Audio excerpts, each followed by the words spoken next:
Hi అండి, ఎలా ఉన్నారు అందరూ? Welcome back to my channel మా ఇంటి అభిరుచి. ఈ రోజు వీడియోలో మళ్ళీ ఒక లంచ్ బాక్స్ రెసిపీతో అయితే మీ ముందుకు వచ్చేసానండి. ఇదైతే నా మోస్ట్ ఫేవరెట్ డిష్ అన్నమాట. నాకు చాలా ఇష్టం. ఇంక ఇదేంటంటే కొబ్బరి పాలతో పులావ్ అండి. చేయడం అయితే చాలా ఈజీ, చాలా టేస్టీగా అయితే ఉంటుందన్నమాట. దీంట్లో నాకు ముఖ్యంగా చికెన్ కుర్మాతో తినడం అంటే చాలా ఇష్టం అండి. మరి అస్సలు ఆలస్యం చేయకుండా వీడియోలోకి వెళ్లి దీని తయారీ విధానం ఎలానే చూసేద్దాం రండి. ఇంక దానికోసం అయితే నేను 30 కిలో సోనా మసూర్ రైస్ అయితే ఉపయోగిస్తున్నానండి. కొబ్బరి పాలతో ఎప్పుడు పులావ్ చేసినా బాస్మతి రైస్ కంటే మన ఇంట్లో అన్నం చేసుకునే రైస్ మంచి ఫ్లేవర్ ని ఇస్తుంది అనమాట. అందుకని చెప్పేసి మీరు సోనా రైస్ కానివ్వండి, రేషన్ రైస్ కానివ్వండి, ఏదైనా ఉపయోగించండి. టేస్ట్ అయితే సూపర్ ఉంటుంది. ఇంక 2-3 సార్లు కడిగేసి ఒక అరగంట సేపు పక్కన పెట్టేసాను నీళ్లు పోసి. ఇంక ఈ రోజు నేను ఈ పులావ్ తయారు చేయడం కోసమని ద ఇండస్ వ్యాలీ నుంచి నేను తీసుకున్న బిర్యానీ పాట్లు చేయబోతున్నానండి. ఆల్రెడీ నా దగ్గర చాలా బిర్యానీ పాట్లు ఉన్నా ఇది కొంచెం పెద్ద సైజ్ అనమాట. 1 కేజీ ఉడుకుద్దని చెప్పి నేను అనుకున్నాను, కానీ ఉడికిన తర్వాత తెలిసింది 1.5 కేజీ నుంచి 1.5 కేజీ రైస్ అయితే దీంట్లో పర్ఫెక్ట్ గా ఉడుకుతుందండి. ఇది stainless steel triply biryani pot అండి, చాలా పెద్దదండి. మీ అందరికీ తెలిసిందే కదండి, ద ఇండస్ వ్యాలీ ప్రొడక్ట్లు అన్ని చాలా క్వాలిటీగా ఉంటాయి. వీళ్ళ దగ్గర స్టెయిన్లెస్ స్టీల్ కానివ్వండి, లేదంటే ట్రిప్లే కానివ్వండి, క్యాస్ట్ ఐరన్ కుక్వేర్ కానివ్వండి, అన్ని చాలా బాగుంటాయండి. దీని లింక్ వచ్చేసి నేను డిస్క్రిప్షన్ లో ఇస్తాను. మీకు ఒకవేళ కావాలనుకుంటే ఒకసారి చెక్ చేసుకోండి. ద ఇండస్ వ్యాలీలో మీరు ఏ ప్రొడక్ట్ తీసుకున్నా కృపా 12 అని చెప్పేసి నా కూపన్ కోడ్ ఉపయోగించారంటే కనుక వాళ్ళు ఇచ్చే డిస్కౌంట్ తో పాటు ఇంకా 12% డిస్కౌంట్ ప్రతి కుక్వేర్ పైన ఉంటుంది.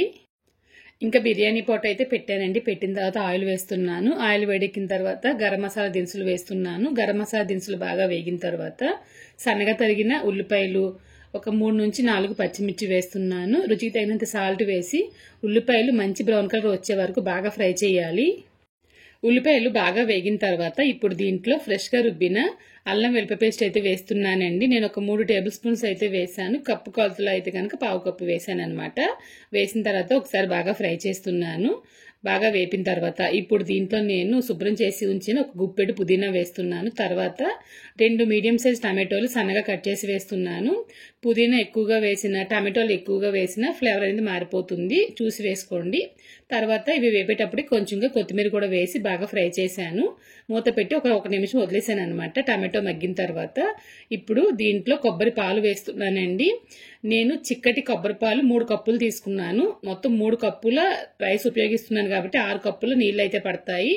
దానికి 3 కప్పుల కొబ్బరి పాలు, 3 కప్పుల నీళ్ళు అయితే వేస్తున్నాను. పాలు చిక్కగా ఉన్నాయి కాబట్టి 3 కప్పులు నీళ్లు కూడా వేసానండి. ఫస్ట్ పాలు ఉపయోగించాను నేను, అందుకని చెప్పేసి మీరు పాలు మాత్రమే కావాలంటే పాలు మాత్రమే వేసి కూడా చేసుకోవచ్చు అనమాట. 6 కప్పులకి రుచికి తగినంత సాల్ట్ వేసి బాగా కలిపేసి పొంగు రానివ్వాలండి. ఎసరు బాగా మరిగిన తర్వాత ముందుగా నానబెట్టి ఉంచిన రైస్ అయితే వేస్తున్నాను. రైస్ లో నీళ్ళు అనేవి లేకుండా చూసుకోండి, లేదంటే కనుక మళ్ళీ అన్నం ముద్ద అయిపోతుంది. వాటర్ మనం సరిగ్గా క్వాంటిటీగా వేసాం కాబట్టి ఒకసారి బాగా కలపాలండి. బాగా కలిపిన తర్వాత ఎక్కువ మంటలోనే పెట్టి మూత పెట్టేశాను అనమాట. ఒక 3 నిమిషాలు అలా వదిలేశాను. మధ్య మధ్యలో కలుపుతూ ఉండాలి. ఒక 90% రైస్ అనేది బాగా కుక్ అయిపోయింది. 10% వాటర్ మాత్రమే ఉంది. ఒకసారి బాగా కలుపుతున్నాను. కలిపిన తర్వాత కొంచెంగా నెయ్యి వేస్తున్నాను. మనకి ఫస్ట్ వేయడం కంటే ఇలా ఫైనల్లో వేసినప్పుడు నెయ్యి బాగుంటుంది అనమాట. ఇంకొక విషయం ఏంటంటే, మీరు కావాలనుకుంటే కనుక ఒక గుప్పిడి జీడిపప్పు పాలు వేస్తారు చూసారా, ఆ టైంలోనే వేసుకోండి, ఇంకా బాగుంటుంది టేస్ట్ అయితేను. నెయ్యి వేసిన తర్వాత బాగా ఒకసారి కలిపేసి దమ్ చేస్తున్నాను అనమాట. అట్ల పేనం పెట్టి అట్ల పేనం మీద ఈ బిర్యానీ పాట్ పెట్టేసి తక్కువ మంటలో ఒక 8 నిమిషాలు అలా వదిలేసానండి. చెమ్మంతా పోతుంది, అంతేకాకుండా అడుగును మాడు పట్టదు, రైస్ అయితే పర్ఫెక్ట్ గా ఉడుకుతుంది అనమాట. మనకి కొబ్బరి పాలతో పులావ్ చేసినప్పుడు ఇల్లంతా మంచి వాసన వస్తూ ఉంటుంది. అంత రిచ్ ఫ్లేవర్ తో చాలా కమ్మగా అయితే ఉంటుందండి. ఒక్కసారి ట్రై చేసి చూడండి. నేను ముందే చెప్పినట్లు ఈ రైస్ కి వచ్చేసి చికెన్ కర్రీ, మటన్ కర్రీ చాలా బాగుంటుంది అనమాట. వెజిటేరియన్స్ కి అయితే బంగాళదుంప బఠానీ కర్రీ అయితే చాలా బాగుంటుంది. ఇంకా నేనైతే ఆ రోజు ఏం చేశానంటే ఫ్రెష్ గా మసాలా రుబ్బి చికెన్ కర్రీ తయారు చేశానండి, మా అమ్మ చేసే స్టైల్లోను. ఇప్పుడంటే ప్యాకెట్లు వచ్చేస్తున్నాయి, కానీ మన చిన్నప్పుడు అయితే మసాలా నూరే కదా వేస్తాము, మంచి టేస్ట్ అనేది ఉంటుందన్నమాట. అందుకని చెప్పేసి ఈ విధంగా అయితే చేశానండి. ఇంకా చికెన్ కర్రీ అయితే ఆల్రెడీ మన ఛానల్లో చాలా సార్లు చికెన్ కర్రీ పోస్ట్ చేశాను.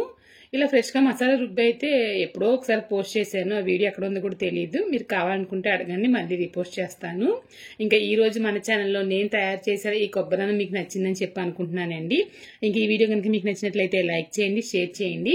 మీరు ఇంకా మన ఛానల్ని సబ్స్క్రైబ్ చేయకుండా వీడియోస్ చూస్తున్నట్లయితే కనుక మా ఇంటి అభిరుచి ఛానల్ని సబ్స్క్రైబ్ చేయండి. ఫేస్బుక్లోని ఇంకా ఇన్స్టాగ్రామ్లోనూ ఫాలో అవ్వండి. ఇంకొక వీడియోలో మళ్ళీ కలుద్దాం. Thank you.